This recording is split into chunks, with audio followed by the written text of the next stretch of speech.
सीमा रेखा। कहानी आशापूर्णा देवी।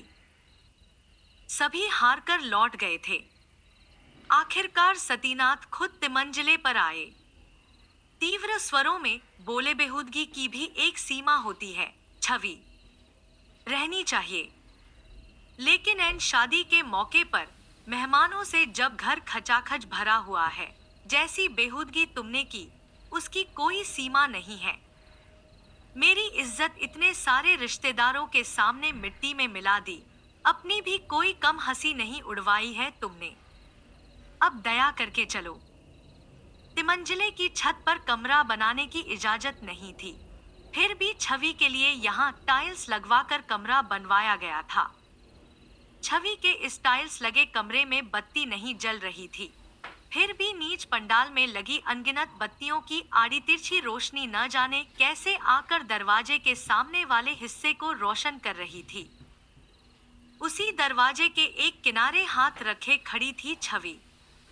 उस हाथ की पांचों अंगुलियां और गाल का एक हिस्सा ही दिखाई पड़ रहा था, लेकिन उससे छवि के चेहरे के हाव भाव का अनुमान नहीं लग पा रहा था। यह समझ में नहीं आ रहा था कि वैसी ही पहले जैसी अकड़ में है या कुछ ढलियाई पड़ गई है। सतीनाथ के बुलाने आने पर भी अगर पहले वाली हालत बनी रहे तब तो मानना ही पड़ेगा कि छवि भी अपने पति की तरह पागल हो गई है। लेकिन हालात बदल गए हैं, ऐसा नहीं लगता। अजीब सी रूखी आवाज में छवि बोली, तुम क्यों तकलीफ उठाकर ऊपर चले आए भैया, मैंने तो कह ही दिया है।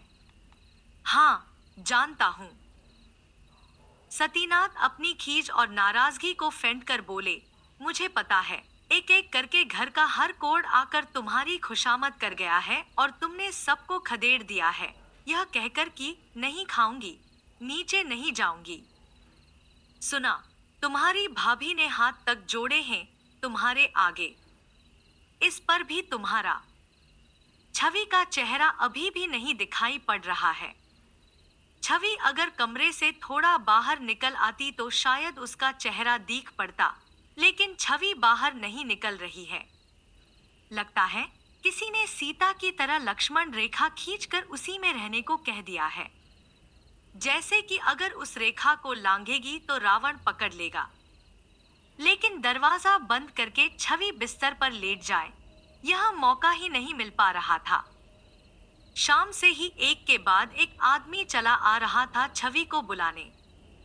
अरे ओ छवि, 500 आदमी आ गए हैं नीचे, कितने ही लोग छवि छवि करके तुझे पूछ रहे हैं, आ एक बार। ए छवि, तेरे बड़े भैया को कितना सुंदर दामाद मिला है, आकर एक बार देख तो जा। बुआ जी, कोबर घर में न जाने तुमने क्या क्या कुछ नहीं किया है, पिताजी बुरी तरह नाराज हो रहे हैं, जल्दी आओ। तुम्हें बुलाया है, आओ। लेकिन छवि है कि जौ भर नहीं हिली। छवि की जिद और कसम टूट ही नहीं रही है। छवि कह रही है उसके सिर में जोरों का दर्द है, जबकि सारे दिन ऐसा कुछ भी नहीं था और किसी भी दिन ऐसा कुछ नहीं था। शुरू से ही शादी का हर काम छवि के ही जिम्मे था। रसोई, भंडार, खाने पीने का इंतजाम, पूजा घर वगैरह की देखभाल चरखी की तरह छवि चक्कर काटती रही थी। और तभी एन शादी की शाम कैसे यह घटना घटित हो गई, जिसे तूल देकर छवि अपने कमरे में जा घुसी है। इस छोटी सी घटना से आहत होकर लेट गई है, किसी को पता ही नहीं था। उसकी तलाश इसी समय कन्यादान के वक्त शुरू हुई। छवि, छवि कहीं है। गठबंधन की चीजें, हल्दी और कौड़ी कहीं है। बगल ही में रखी थी, जरूरत के वक्त पर कुछ नहीं मिल रहा। मिले कैसे? कोई पास बैठ कर देता रहे तो कितनी सुविधा होती है। फिर केवल यही एक काम तो नहीं है। गंठजोड़ वाली कौड़ी और हल्दी की ही बात नहीं, कन्या का अंगवस्त्र कहा है। छवि ही तो सारा दायित्व संभाल रही थी। लड़की की माँ क्या क्या करे, उसे आने वालों की खातिरदारी भी तो करनी है।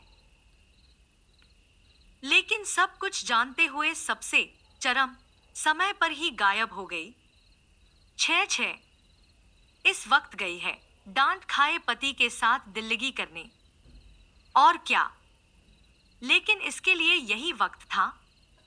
वह ठहरा पागल और बेवकूफ आदमी फिर न जाने क्या कर बैठे। उसे नींद की दवा खिलाकर आराम से चली आती।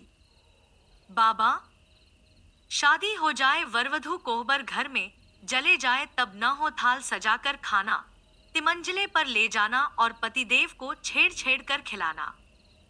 यह क्या, यह सब तो बर्दाश्त करना मुश्किल है। लोगों से सारा घर भरा है और तू अपना रोब झाड़ती कमरे में पति के साथ जा बैठी है। कह रही है वह नहीं खाएगा तो मैं भी नहीं खाऊंगी।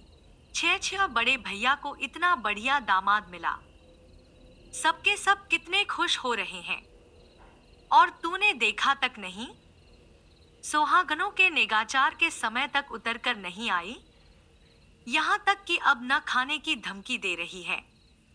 इतना बड़ा हंगामा, इतना खाना पीना, मछली मिठाई का ढेर, और तू कह रही है मैं नहीं खाऊंगी। दोनों जने नहीं खाएंगे, उपवास करेंगे और कोप भवन में पड़े रहेंगे। भतीजी के शुभ शुभ का तुझे ध्यान नहीं? तू अपने भाई भौजाई की इज्जत की हेठी करेगी? बेहुदगी की भी एक हद तो होती है। बड़ा भाई तुझसे उम्र में 20 साल बड़ा है, पिता के समान। पिता की तरह तुझे पाला पोसा, तेरी शादी की। इतना ही नहीं, उसके बाद भी 12 महीने तुझे और तेरे पागल पति का बोझ ढो रहा है। तेरे लिए कमरा तक बनवा दिया है। उसी बड़े भाई ने अगर पागल को बुरा भला कह दिया और जरा सा झिंझोड़ दिया तो क्या तू ऐसा सलूक करेगी? तुझमें इतना सा भी कृतज्ञता का भाव नहीं है। आभार की इस घोर अनदेखी के बाद छवि देखने में कैसी लग रही है? शायद इसी दृश्य को देखने के लिए छवि के खपरे की छत वाले कमरे के दरवाजे पर रथयात्रा जैसी भीड़ जमा थी। हालांकि ऐसे भी बहुत लोग थे जो सहानुभूति का प्रदर्शन भी कर रहे थे, भले ही चोरी छिपे, क्योंकि जिनके घर वे आमंत्रित थे उनके खिलाफ अगर कुछ कहना हो तो चुपके चुपके कहना ही ठीक रहता है। चुपके चुपके ही यह कहा जा सकता है, हाय हाय छोटे बहनोई बेचारा पागल, समझता नहीं है, तभी तो ऐसी नादानी कर बैठा था। इसी छोटी सी बात के लिए तुम जैसा एक समझदार पढ़ा लिखा आदमी जो अपनी लड़की की शदिया पर बैठा हो, ऐसे शुभ दिन पर उसे धक्के मारकर गिरा दिया। चूंकि बहन बेचारी मजबूर होकर तुम्हारे पास पड़ी है, तभी ना तुम ऐसी ओछी हरकत कर सके।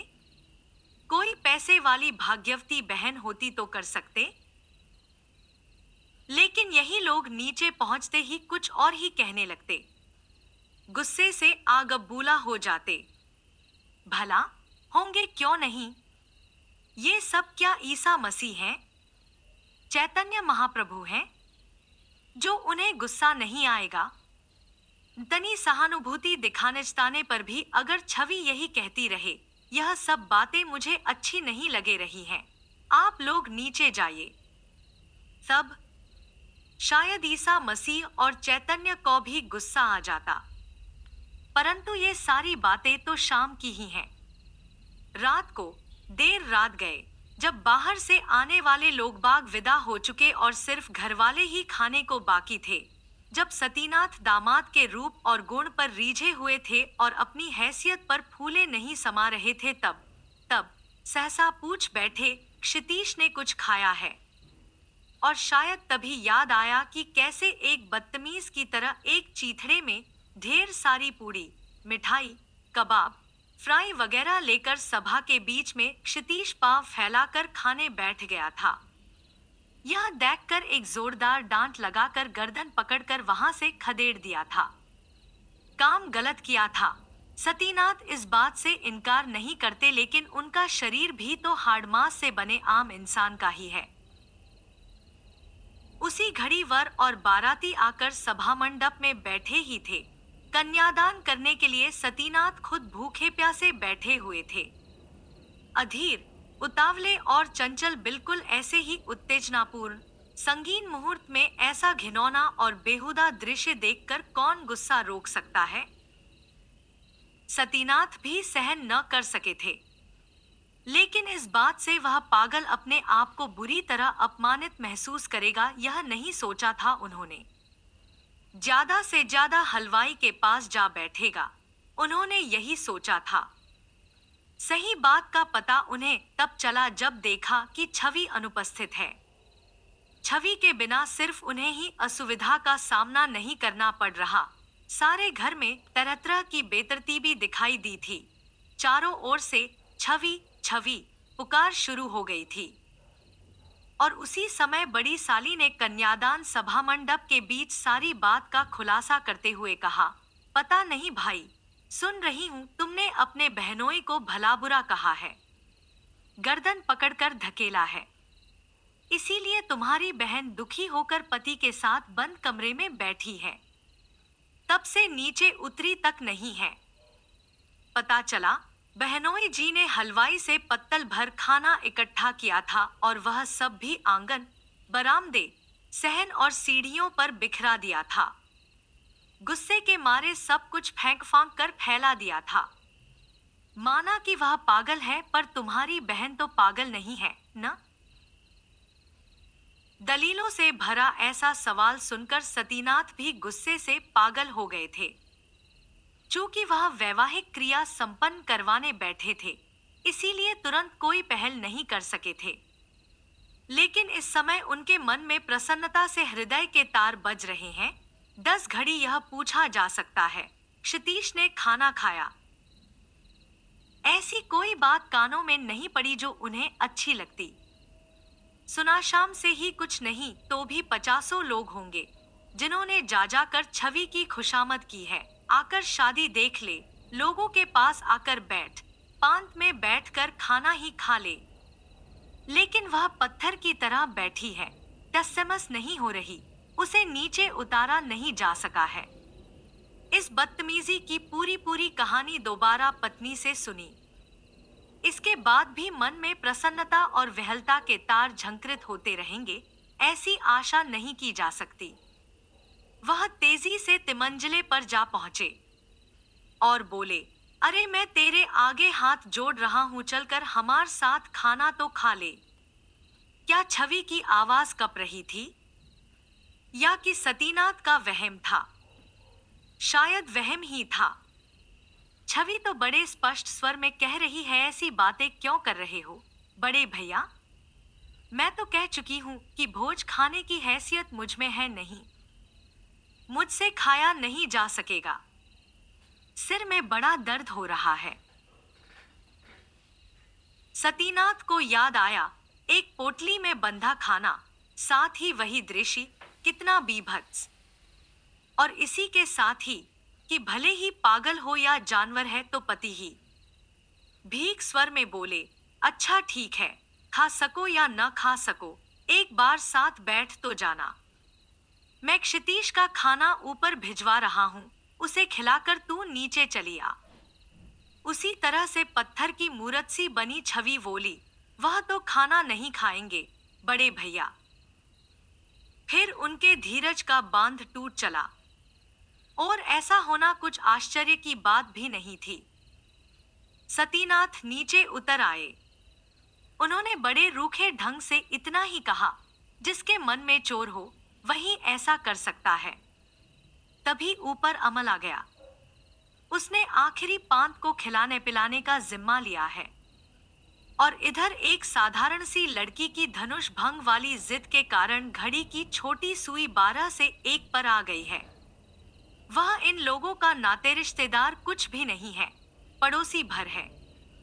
इस तरह की जिम्मेदारी सिर पर लादने की कोई वजह भी नहीं, लेकिन आतन ही सही ले ली है। लेकिन रात इतनी अधिक होने को आई तो खुद उसके घर वाले क्या सोचेंगे? सीढ़ी पर सतीनाथ से टक्कर होते होते बची। सतीनाथ ने एक बार आंख उठाकर देखा, फिर खींच, उलाने और मजाक के स्वरों में बोले, ओह लगता है तुम ही बाकी थे, और नीचे उतर गए। पड़ोस का लड़का है, जाना पहचाना। इसमें हैरान होने की कोई बात नहीं थी, लेकिन किसी तरह की कोई उम्मीद नहीं थी। खुद अमल को भी आशा नहीं थी। वैसे वह सब कुछ सुन चुका था, सारी घटना भी, और उस बारे में होने वाली अच्छी बुरी बातों से भी वह परिचित था।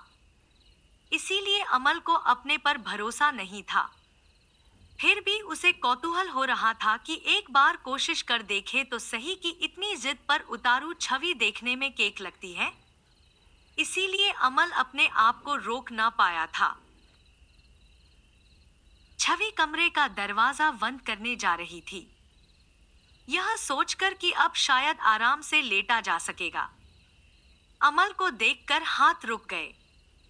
दरवाजा अधखुला ही था। अमल ने सोचा कि जल्दी से एक दियासलाई की तीली जला लूं। देखो छवि का चेहरा कैसा लग रहा है, पर जलाई नहीं। बोला, बत्ती तो जलाओ। पहले जैसी ही सूखी सूखी आवाज में छवि ने पूछा, क्या बहुत जरूरी है? बहुत जरूरी तो नहीं है, लेकिन तुम कुछ भूतनी अनीसी लग रही हो इसीलिए। छवि ने कोई विरोध या उत्तेजना प्रकट नहीं की, न ही बचपन की यादों के बनाए रखने के लिए कही गई इस मजेदार बात पर हंसी। छवि छवि की तरह ही उस धुंधल के अंधेरे में खड़ी रही। अमल को छवि के कमरे के भीतर का कुछ भी दिखाई नहीं दे रहा था। छवि अधखुले किवाड़ के एक पल्ले को पकड़े खड़ी थी। इसीलिए भीतर झींकने की नाकामयाब कोशिश करते हुए अमल बोला, क्षितीश बाबू सो रहे हैं? हाँ, दतनी देर बाद उसकी हंसी सुन पड़ी। सुना सतीनाथ बाबू ने उन्हें बड़ा बुरा भला कहा है। लेकिन छवि, तुम इतना नाटक न भी करती तो अच्छा होता। सुन सुनकर इतनी शर्म लग रही थी। इसके साथ ही बार अमल को लगा, छवि आधी भूतनी तो लग ही रही है। यहां तक कि उसकी हंसी भी। छवि मुस्कुराकर बोली, मेरी बेशर्मी पर यकायक तुम्हें क्यों शर्म आई? अमल? अमल क्या सचमुच दियासलाई की तीली जलाए? यह देखने के लिए कि न केवल बेशर्म, एकदम ही बेरहम छवि का चेहरा कैसा लग रहा है। अंधकार में छिपी छवि ठीक से पहचान में नहीं आ रही है। छवि के बड़े भाई ने धोखा खाया था। बिना कुछ समझे बूझे ही एक सिरफिरे पागल के साथ छवि की शादी कर दी थी। तो भी छवि ने बड़े भाई को इसके लिए कभी कुछ नहीं कहा। छवि के जेठ ने अपने पागल भाई और भौजाई को यहाँ चलता किया तो भी छवि ने उन्हें बुरा भला नहीं कहा। छवि ने अमल की कायरता को भी कभी नहीं धिक्कारा। वह सहज और स्वाभाविक ढंग से ही कामकाज करती रही। शादी के पहले जिस प्रकार हर काम का जिम्मा लेती थी, वैसे ही लेती रही। वैसे उसका ज्यादा वक्त पागल को संभालने में ही चला जाता था। तो भी हर बात पर हंसीमजाक का जामा पहनाकर अपने आप को उसने छिपा रखा था। अमल को क्या ये सारी बातें नहीं मालूम? वह तो हर रोज यहाँ आता है।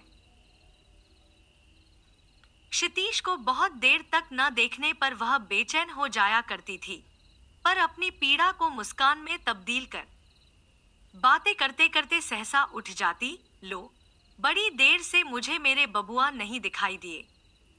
जरा देख लूं कहीं साधु होकर न चले गए हों।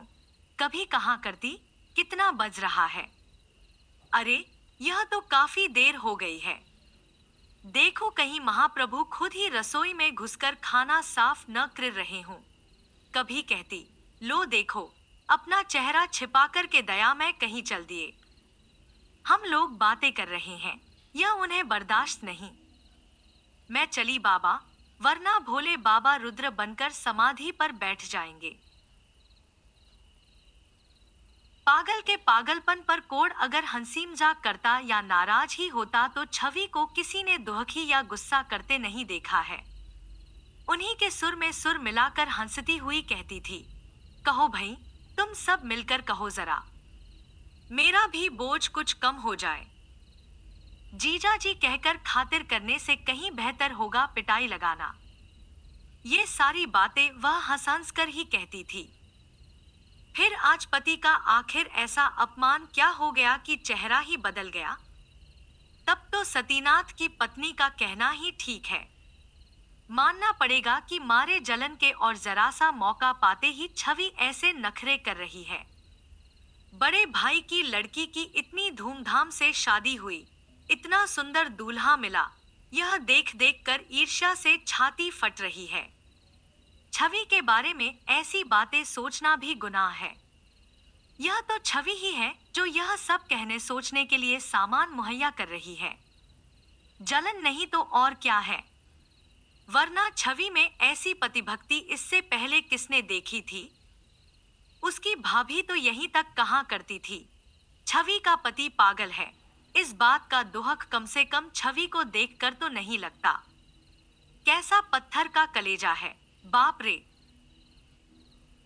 वही पत्थर का कलेजा आज मारे जलन के टूट फूट कर चकनाचूर हो गया है। लेकिन अमल ने अपने मन में आ रही इन बातों को जाहिर होने नहीं दिया। बस इतना ही कहा, तुम बड़ी निर्मम हो, छवि। तुम्हें आज पता चला? छवि ने आगे कहा, लेकिन तुम क्यों आए, यह तो बताओ। कहीं खाना खाने के लिए तो बुलाने नहीं आए? अमल ने बुझी बुझी निगाह से फिर एक बार छवि को अच्छी तरह से देखना चाहा। फिर बोला, नहीं, तुम्हें बुलाने आऊं, मुझ में इतनी हिम्मत नहीं है। सिर्फ इतना ही सोच रहा था, क्षितीश बाबू को भूखा रखकर रोक रखने से बड़े भैया को कितनी सजा मिल सकेगी। ये बेचारे भले आदमी ही बुरे फंसे। बड़े उत्साह से मुझे कहा था, देखो अमल, तुम मुझे परोस कर खाना खिलाना। ये लोग ठीक से खाना नहीं परोस पाते। अपनी बात खत्म करके अमल मुस्कराया। बोला, हालांकि उन्होंने ये लोग नहीं कहा था साले लोग। छवि भूखी प्यासी पड़ी थी, इसीलिए क्या गला सूखा जा रहा था शायद, या कि अपने बुरे बर्ताव के लिए शर्मिंदा थी। वैसे छवि का गला तो बड़ा सुरीला रहा है नहीं था। इस समय सूखी आवाज में छवि बोली, तो तुम्हारे परोसने का इंतजार तक नहीं किया, खुद ही तो। रहने दो छवि, इन बातों को छोड़ो। तुम खाओ चाहे न खाओ, उन्हें जगा दो, मेरी बात रह जाएगी।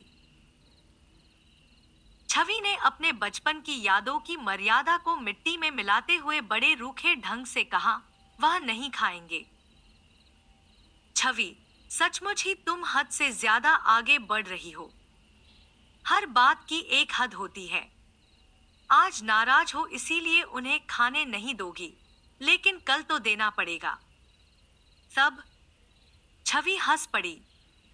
सचमुच की हंसी, खनखनाती हंसी। साथ ही वाली, कल भी नहीं खाएंगे अमल, परसों भी नहीं, किसी दिन भी नहीं। पता नहीं अमल मामूली ढंग से कही गई इस गुस्से की बात को सुनकर क्यों डर गया। छवि, क्या उसे सचमुच ही भुतही लगी? क्या इसीलिए सहसा वह चिल्ला उठा, छवि। छवि ने इस पुकार का कोई उत्तर नहीं दिया। वह अपनी जगह से हिली तक नहीं। और छवि की उस पत्थर सी मूर्ति की ओर देखते हुए अमल बहुत दिनों से भूली हुई एक मूर्खता कर बैठा। बिल्कुल पास आकर उसने छवि का हाथ पकड़ लिया जो दरवाजे पर था। बोला, छवि, बत्ती तो जलाओ। छवि ने धीरे से हाथ छुड़ा लिया। बोली, क्या होगा उससे? मैं देखूंगा। देखने को कुछ नहीं है अमल, अपने को इतना काबिल मत समझो। छवि, दरवाजे के सामने से हट जाओ, मुझे अंदर जाने दो। फिर भी छवि नहीं हटी। वह उसी तरह डेंटी रही और बोली, सचमुच ही देखने को कुछ नहीं है अमल। और अब तक अमल भी क्या भुतहा हो गया। देखने में अमल क्यों ऐसा लग रहा है? क्या अमल भूल गया है कि इतनी लंबी अनुपस्थिति पर लोग उसके बारे में क्या कुछ सोच रहे होंगे? उन दोनों के बचपन के किस्से क्या लोग भूल गए हैं? काफी देर के बाद अमल को शायद याद आया कि नीचे भी एक दुनिया है, उसे नीचे वापस जाना है। इसीलिए बोला, छवि, यह सब हुआ कैसे? अजीब और टूटे फूटे स्वर में छवि बोली, पागल का पागलपन है और क्या। साले ने मुझे खाने नहीं दिया, कहकर अपना सिर पीटने लगे मुट्ठियों से। छवि, क्या तुम पत्थर हो गई हो? शायद। मैं नीचे जाकर उन लोगों से क्या कहूंगा? छवि, कुछ नहीं अमल, कुछ नहीं। दया करो। वरवधू कोहबर घर में है, उनके रंग में भंग न करो। उनकी यह रात सजने दो। छवि, यह सब तुम कैसे कर रही हो? करना तो पड़ेगा ही अमल। हमें सीमा रेखा की अनदेखी करना ठीक नहीं है न। उनकी इस खुशी के समय क्या मैं अपना सारी रात तुम इसी तरह से रहोगी? नहीं, सो जाऊंगी। नींद बड़ी जोरों की आ रही है, लग रहा है गिर जाऊंगा। बेहुदी और बदतमीज छवि ने यकायक अमल के मुंह के सामने ही दरवाजा बंद कर दिया। खट से एक आवाज हुई, छिटकने की आवाज। हाँ, दरवाजा बंद करना जरूरी था। अब उसे सतीनाथ की बात ही ठीक लग रही है। हर बात की हद होती है और होनी भी चाहिए। कुछ घंटे इस ठंडे और स्याह अंधकार में डूबी रहेगी छवि तो शायद थोड़ी सी ताकत बटोर सकेगी। फिर कल सुबह बड़े स्वाभाविक ढंग से नीचे उतर जाएगी और सहज भाव से कह सकेगी, कल शादी के हंगामे में तुम लोगों को बताकर किसी परेशानी में डालना नहीं चाहती थी, लेकिन अब तो डालना ही पड़ रहा है। अब जाकर देखो, जो भी करना है अब तो तुम लोगों को ही करना है।